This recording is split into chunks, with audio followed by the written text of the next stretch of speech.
Hey guys, Max here. This is the update for the month of March 2016.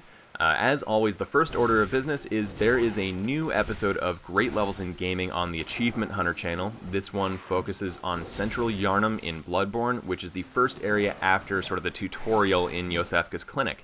I'm really happy with how this one turned out. It's a bit longer than my other ones, but I think it's got a lot of interesting content. I was really proud of how it turned out. I really enjoyed it, and it seems like the reception is pretty positive so far.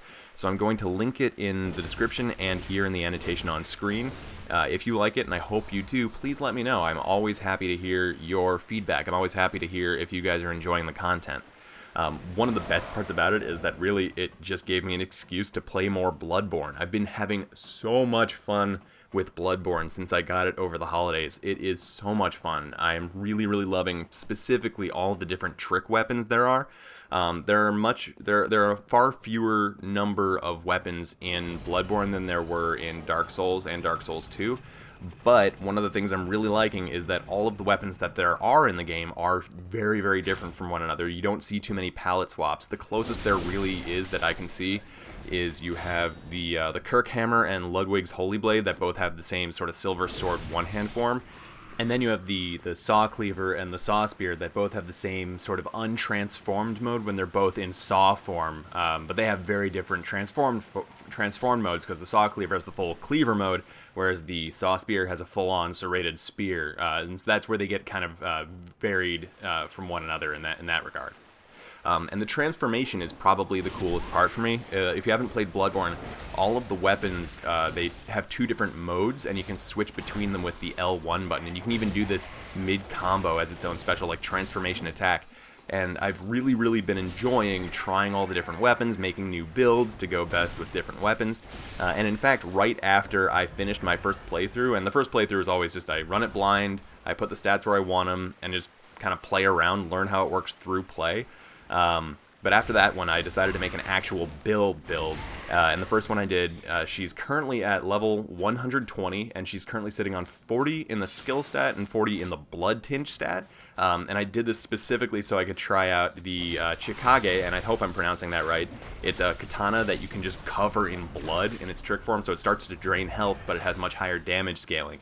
And the other one is called Simon's Bowblade, which you can get sort of late in the game in the DLC, the Old Hunters, and it's just so cool. It's a sword that has really high skill scaling, and then it can transform into a bow, so you can deal really good damage from a distance if you have a high blood tinge stat. And they've really been, all these different trick weapons have been really convincing me to start all sorts of new characters with new stats just to try them, because they're really interesting. So I highly recommend Bloodborne if you like to make different builds and like to try out this different gear. It may not have the same number of pieces of gear as in Dark Souls or Dark Souls 2, but each one is just so much more different from all the others, just so that playing each weapon is almost like a new game unto itself. I'm probably exaggerating a little bit there, but I really like them. Moving on, I want to go into our first ever Ask Max section. I got a couple of questions from a couple of cool folks, and I've been really looking forward to having the chance to answer your questions here on the monthly update. The first one comes from James Wilson, who asks, "My question is about Fallout 4. I saw it recently was awarded Game of the Year. I've picked the game up, having never played a Fallout, and just can't get into it. I'm not sure if it's me or the game is a little unforgiving to new players. Any tips?" And to which I reply, I haven't actually played Fallout 4 yet. Before I get to that, I just want to thank you for the kind words. I'm glad to hear that you're enjoying the stuff that I've been working on, and then that support means a lot to me. But I haven't actually played Fallout 4 yet. I played Fallout 3 and I played Skyrim. And I've played, I've played a couple of Bethesda's, open world role-playing games, but I haven't played Fallout 4 yet. That said, I've heard from a couple of folks who have played it that they're really enjoying it, that they're having a lot of fun. But being an open world RPG, being a Bethesda game, it might not be your thing. That said, one thing that I recommend to anyone who wants to play one of those games is just kind of play around a little bit, like mess around a bit. See if anything catches your interest, run around, just kind of like explore a little bit, look around, and you might find something that really catches your interest. I know that there are people who have played Skyrim entirely non-violently, just kind of running around picking flowers and tearing the wings off of butterflies to crank up their alchemy stats. You can actually use alchemy and enchanting to sort of create a little feedback loop to create some absolutely bonkers enchantments on your weapons. And you can do all that non-violently, although I guess eventually you are going to be doing something violent because you're enchanting weapons.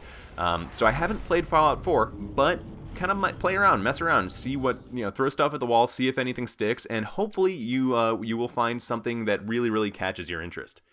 Moving on, we have a question from Tanner McAvity. I really hope I'm not just horribly butchering your name. I probably am, so if that's the case, just don't crucify me. Tanner asks, what is your absolute favorite level out of all the ones you've talked about?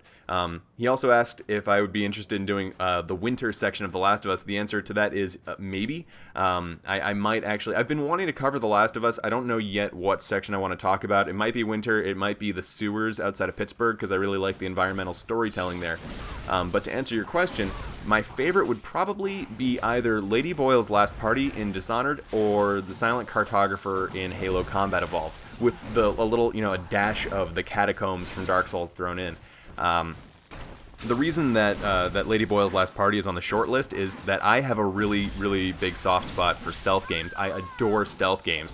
And Lady Boyle's Last Party is one of my favorite missions in any stealth game ever. So that's a pretty easy choice. As for the Silent Cartographer, I love me some Halo. It's a very, very poorly kept secret that I love Halo.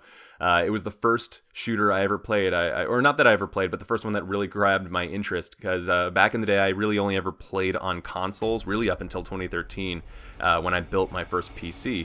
And so I wasn't really exposed to a lot of the old school, your Quake, your Unreal, your Dooms. I didn't play a lot of that when I was a little kid.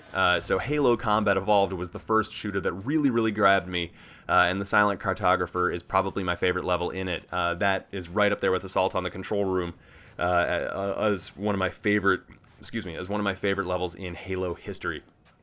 So probably Lady Boyle's Last Party, potentially Halo. And thank you again for your question. Also, thank you back to James Wilson. I don't know if I thanked you before, but I want to thank you again now. And then our last question comes from my friend Brendan. I know him in real life. I actually met him when we were about to fly down to RTX 2014. We just happened to be in the same terminal, and then I ran into him again at PAX East 2015. Brendan asks, did you have to make a blood pact to acquire your smooth and docile voice, or were you born with it? And first off, I'm probably breaking a couple of laws by answering this question, because I feel like Satan's probably going to come knocking at my door if I answer this, but I didn't actually have to make a blood pact for the voice. The voice is genetic, is just normal, but I did have to make a blood pact to get good at video games. And in this case, I may have wanted to strike a harder bargain because I could probably be better. So thank you guys for asking your questions. They are awesome. I was really, really pleased it was really, really gratifying to see folks bringing some questions for me for this segment, and I hope that everybody else, that any of you who have questions for me will send them to greatlevelsingaming@gmail.com. Just throw Ask Max into the subject line there, and I will catch them and hopefully feature them on the show. Thank you again to James, Tanner, and Brendan for your questions, and I hope to hear from more of you guys for next time, because I want to get even more Ask Max questions. This is a segment I've wanted to do for a while. Before I finish out, though, I just want to let you know that I've gotten a couple of questions from folks who have asked if I would ever be interested in streaming, if I would ever consider getting a stream going. And the answer is yeah, I actually kind of want to do some streaming. I've never done it before. I've kind of done a little bit of research into what I would need to do, and I'm thinking that I might try to get a stream going potentially this weekend. If it is this weekend that I actually get it going, it's going to be this Saturday, and if you want to get more information, like more news as it comes along, that information would go out on my Twitter account. Again, my Twitter, I've mentioned it before, but it's @maxbarnyard, and I'm not just shilling that to get more attention. It's just because that's the easiest way for me to get that information out to you quickly. So again, if you're interested in checking out a stream, I would love to get one started. I'll probably be playing Bloodborne, seeing as the last Great Levels in Gaming is on Bloodborne, and that really just gives me an excuse to play more of it. And that'll be, again, this would probably be this Saturday. The Twitch, it would be on Twitch, twitch.tv/maxbarnyard. It exists, but I haven't done anything with it yet. And it wouldn't be like a paid stream or anything. I won't have like subscribers. I'm not trying to make money off of it. This is more just, I kind of want to play around with it and see how it goes. So follow me on Twitter if you want to get more information as that develops. Again, that's at maxbarnyard, and it would be on twitch.tv/maxbarnyard. Thank you again for your questions. Thanks, James, Tanner, and Brendan. Brendan talking. And send me all your questions. I would love to answer them. And this has been your monthly update for the month of March 2016. I will get in touch with you guys again soon, probably about a stream. And if not, then you'll hear from me again in April. Thanks. Bye.